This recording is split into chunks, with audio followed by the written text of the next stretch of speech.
What happens when a CEO trades his office for the hotel's steaming laundry room and finds a woman holding the place together with blistered hands and no help? 7 years ago, Samson Zeller bought a small hotel chain with 13 properties scattered across the Midwest. Back then, the buildings were falling apart, staff turnover was a nightmare, and reviews were brutal.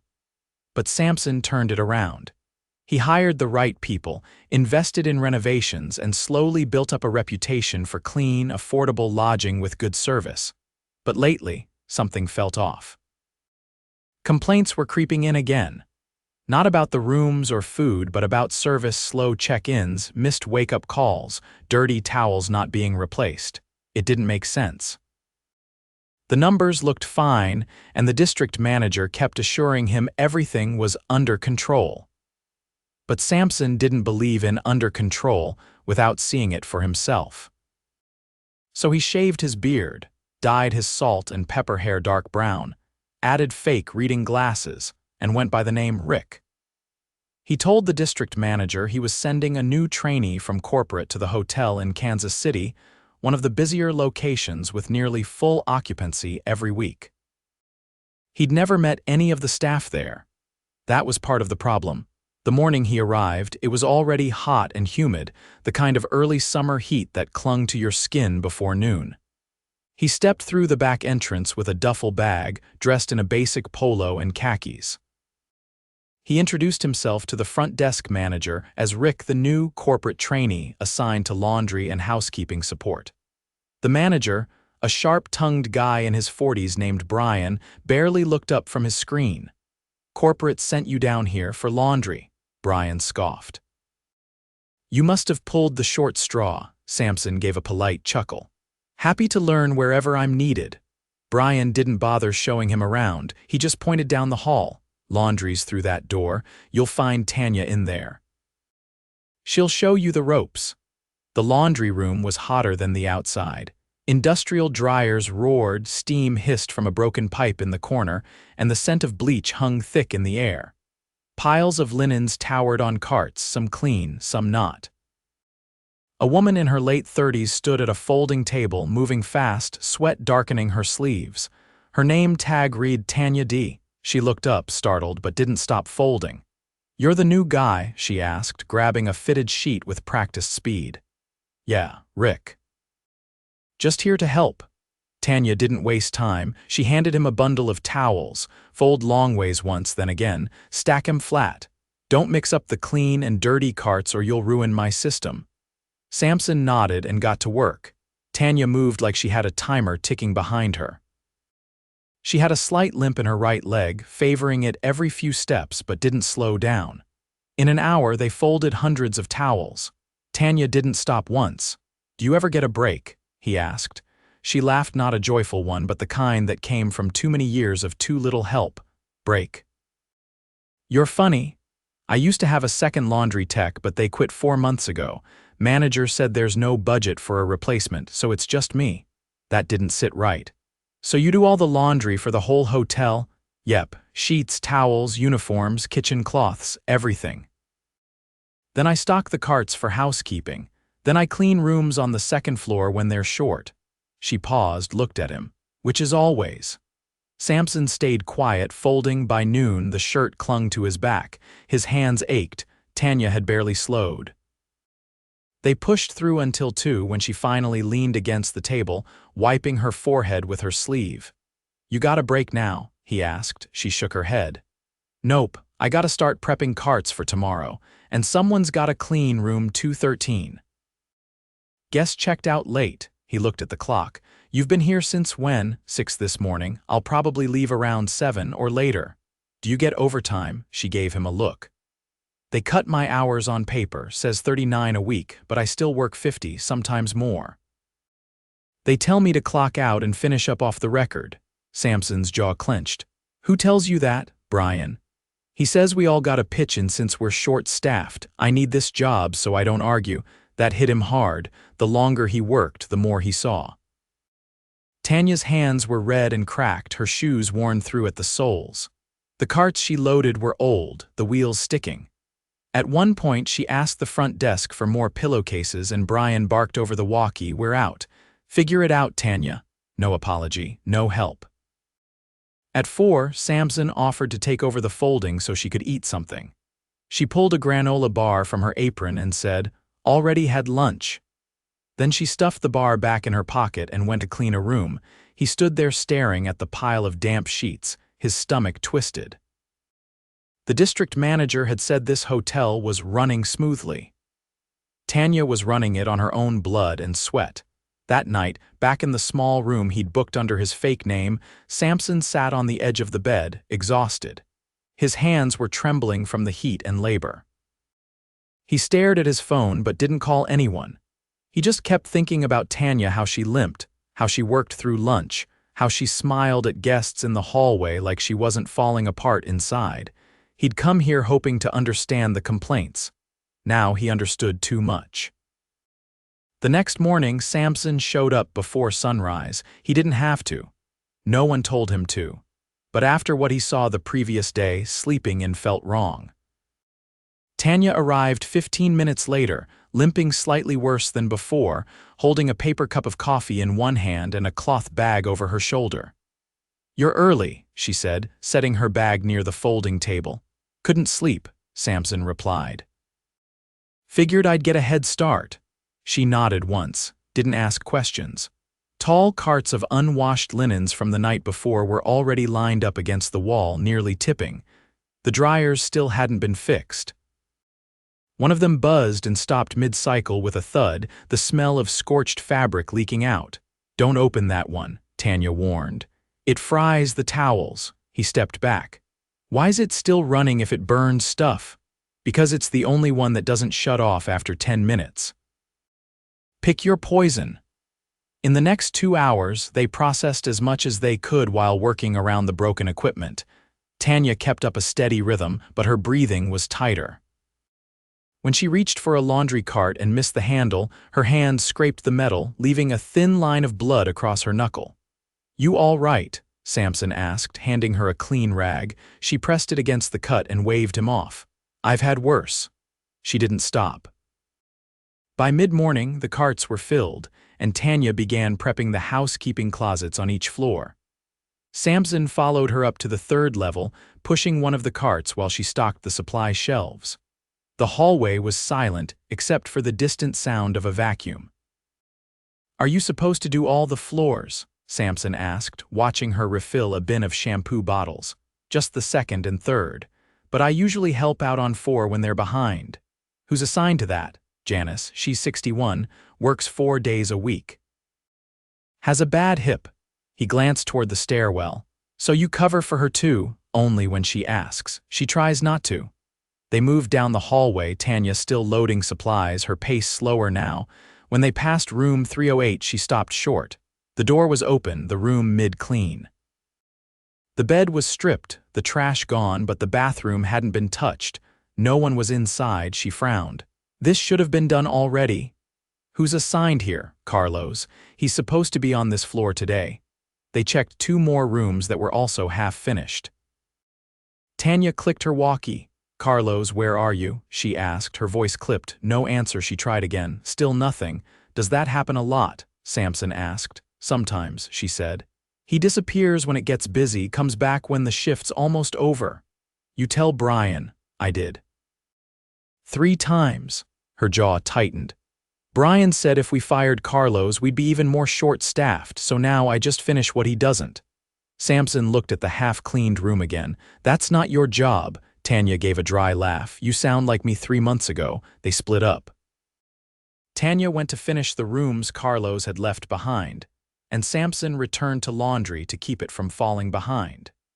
He hadn't cleaned a hotel room in his life before this week, but even he could see Carlos had barely tried. Towels tossed under the sink, hair still in the tub, wrappers behind the nightstand.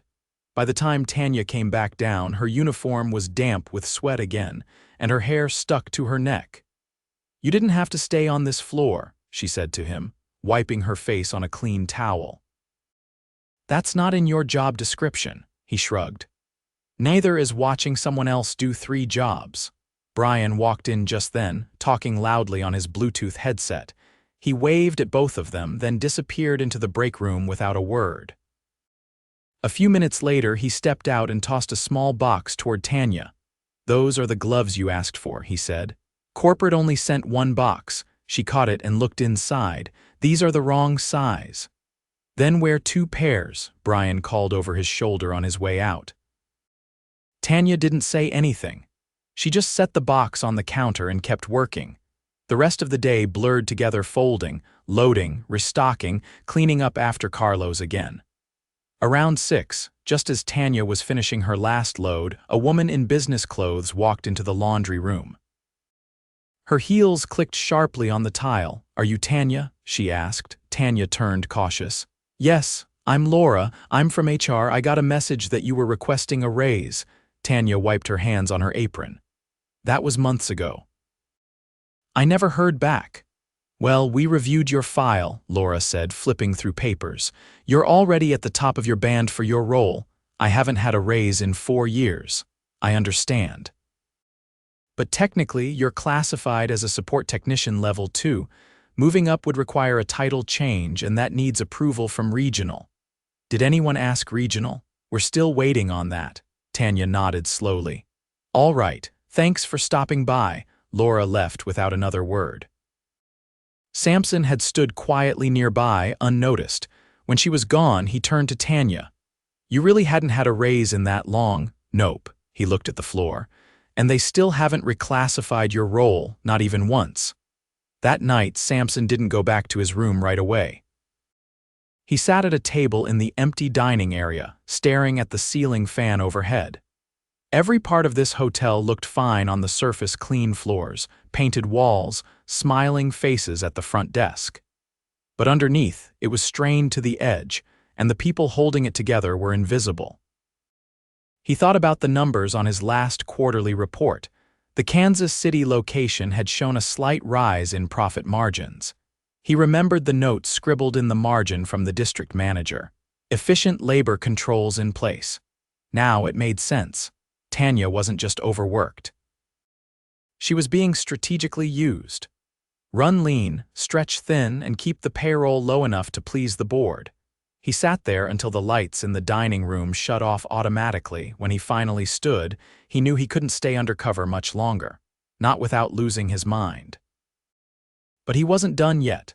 The next morning, Samson didn't report to the laundry room. Instead, he walked straight into the manager's office without knocking. Brian was seated at his desk, scrolling through a tablet, a half-eaten sandwich resting on a napkin beside him. He looked up, visibly annoyed. "You're supposed to be with housekeeping," he said. Samson stood still in the doorway, arms crossed. "I'm not a trainee. My name's Samson Zeller. I own this company." Brian blinked. "What? Get up." Brian slowly stood, his expression shifting from confusion to unease. "Hang on, this is a misunderstanding. Sit down." Brian sat. Samson shut the door behind him and remained standing. The silence stretched. "Don't speak unless I ask you something," Samson said. "I've spent the last 3 days on your floor. I've watched your staff cover shifts you don't schedule. I've seen your broken dryers, your supply closets with empty shelves, and your workers skipping meals to meet your quotas. I've seen Tanya, who, by the way, is the only reason your laundry operation hasn't collapsed, carry more weight than 3 employees combined. And I've seen you ignore it." Brian shifted in his chair. "We've been short-staffed for months. It's not ideal, but we're managing with what we have." "No, you're mismanaging what you have. You knew Carlos was leaving rooms half-cleaned. You knew Tanya was covering for him. You knew she was clocking out and still working. And you let it happen because it kept your payroll numbers down." Brian leaned forward. "I only did what I had to. Our budget's been tight. We've had to make hard calls." "You made lazy ones," Samson said. "You let one person carry the weight of a team. And you covered it with paperwork." Brian tried to speak again, but Samson raised a hand. "I watched you hand her gloves that didn't fit and tell her to wear 2 pairs. I watched you walk past her with a headset on like she didn't exist. You don't get to explain that away." Brian looked down, silent. "This hotel is running on her back," Samson said, "and you've been standing on it." He stepped aside and pointed at the door. "You're done here. Pack up." Brian opened his mouth again, but Samson didn't wait. He left the office, walked into the hallway, and headed to the staff room where Tanya was standing by a small fridge, pouring water into a plastic cup.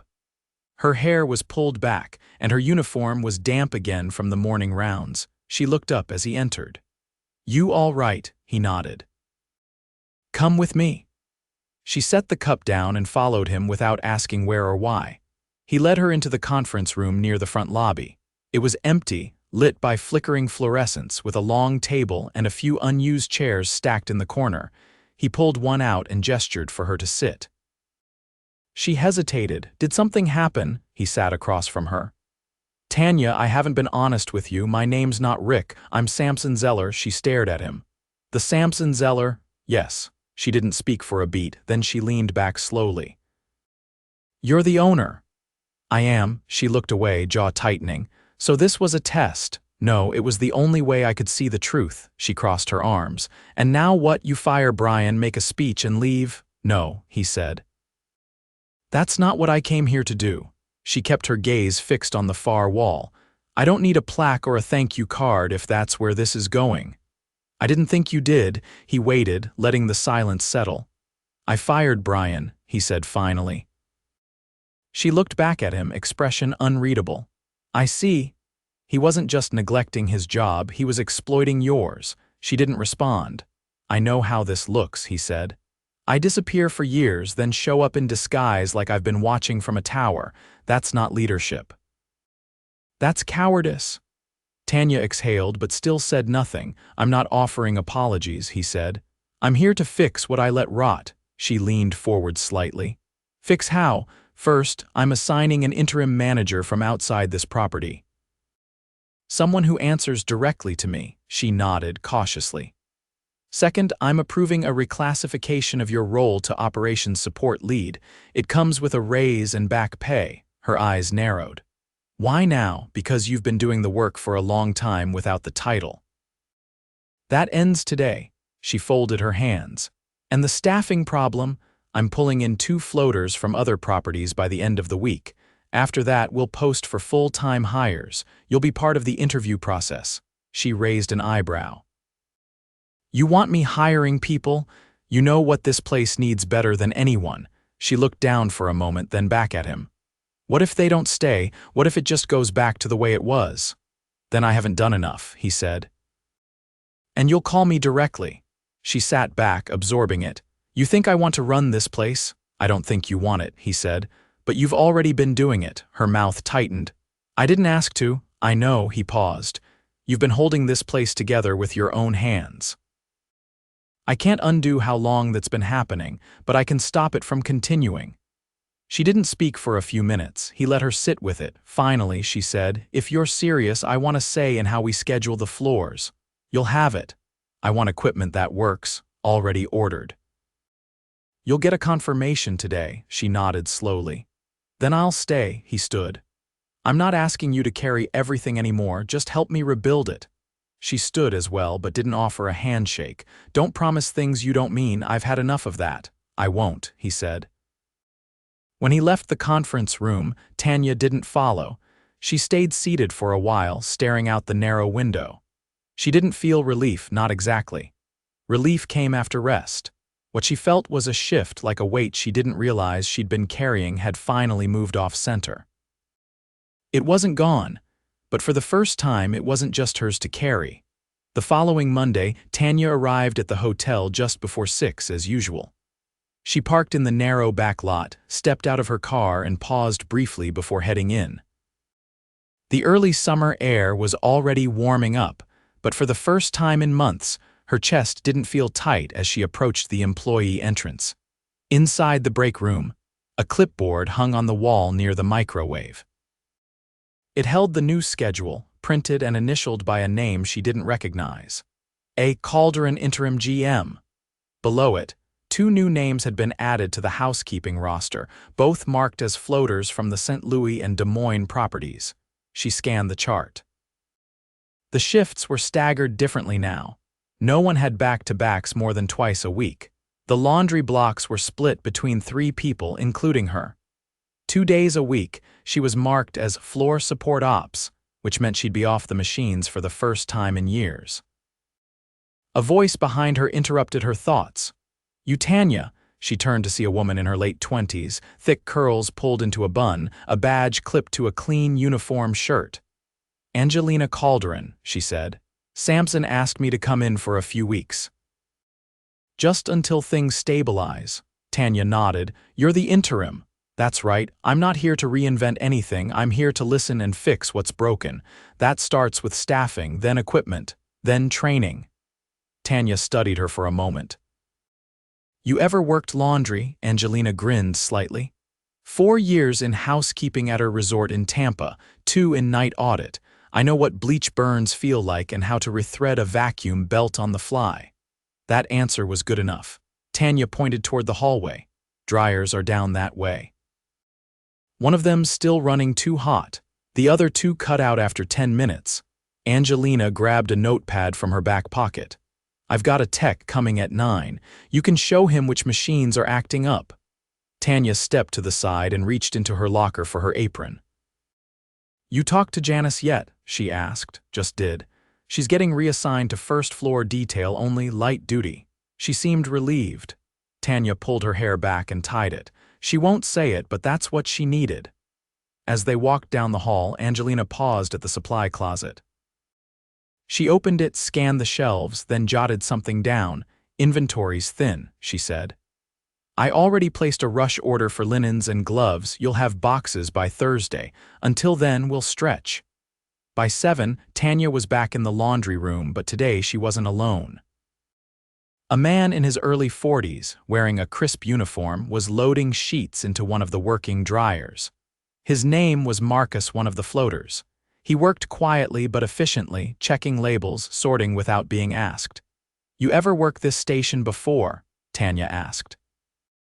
3 years in Springfield," he said. "They run a tight ship down there, keeps you sharp." She nodded. "You got a rhythm?" "Sure do."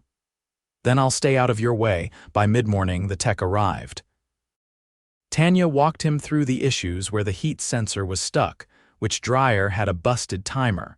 He didn't brush her off or assume she was wrong. He took notes and got to work. 40 minutes later, the scorched towel machine was pulled apart, its casing leaning against the wall. Angelina checked in after lunch. "How's it going down here?" Tanya pointed to the open panel on the dryer. "He says it was a short-circuited relay. Should be fixable." Angelina nodded. "You still planning to cover second-floor rooms this afternoon? Already stocked the carts." "Janice is on first. Marcus is covering laundry through 4. Angelina handed her a printed memo. "This is the new protocol for missed room assignments. No more silent pickups. If someone skips their list, I want incident reports filed and follow-ups logged within 24 hours. Tanya scanned the paper. "That'll stop the disappearing act." "That's the idea." At 2, Tanya was on the second floor, checking off completed rooms. She didn't need to finish them herself this time. Ava, the new housekeeper from Des Moines, was already ahead of schedule. Tanya knocked on one door before entering. The room was spotless. Even the folded end of the toilet paper had a crisp triangle. "You do this full-time?" Tanya asked. "Since I was 19, Ava said, tucking a pillow into its case. "My grandma taught me how to hospital fold sheets. She was a nurse." Tanya laughed. "I can tell." As she moved down the hall, she spotted Carlos near the elevator, leaning against the wall, phone in hand. He didn't look like he was on break. She stopped in front of him. "You still on clock?" He looked up. "Yeah, just catching my breath." "Your cart's still outside 322, rooms untouched," he shrugged. "I was getting there." She didn't raise her voice. "You're being audited now.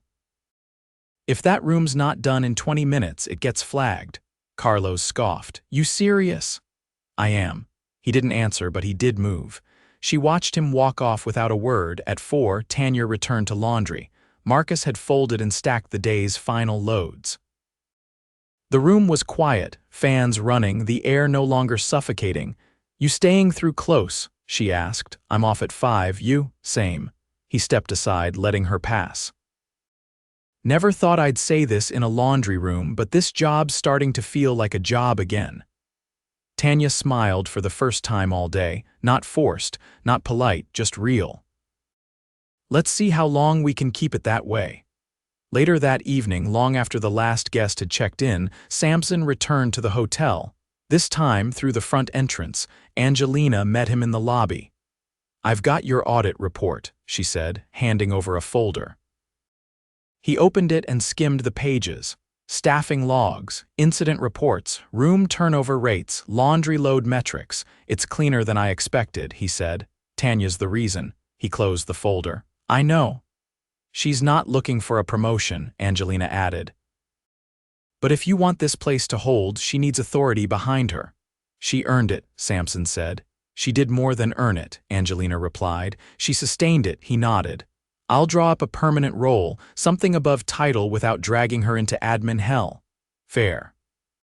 Just make sure you ask her what she wants before putting her name on a door." "I will." As he turned to leave, he noticed Tanya crossing the lobby, her shift finally over. She spotted him, slowed for a second, then walked over. "You keeping tabs again?" she asked. "Just checking in," she nodded once. "It's getting better." "I know it'll take time. It always does," she said, then paused. "But it's moving." He looked at her uniform, neat, not frayed, her posture still tired but upright. "I'll be back in 2 weeks," he said. "Not in disguise." She gave a small nod. "Good, there's never just one broken dryer," he smiled. "I'll remember that." She turned and walked out the front door, the glass closing softly behind her. The sun had dipped below the buildings, leaving a warm orange hue across the street. Samson stood there a moment longer, hands tucked into his jacket pockets, watching the hallway where she'd just been. He hadn't come to fix a hotel. He came to find out why it was still standing. Now he knew.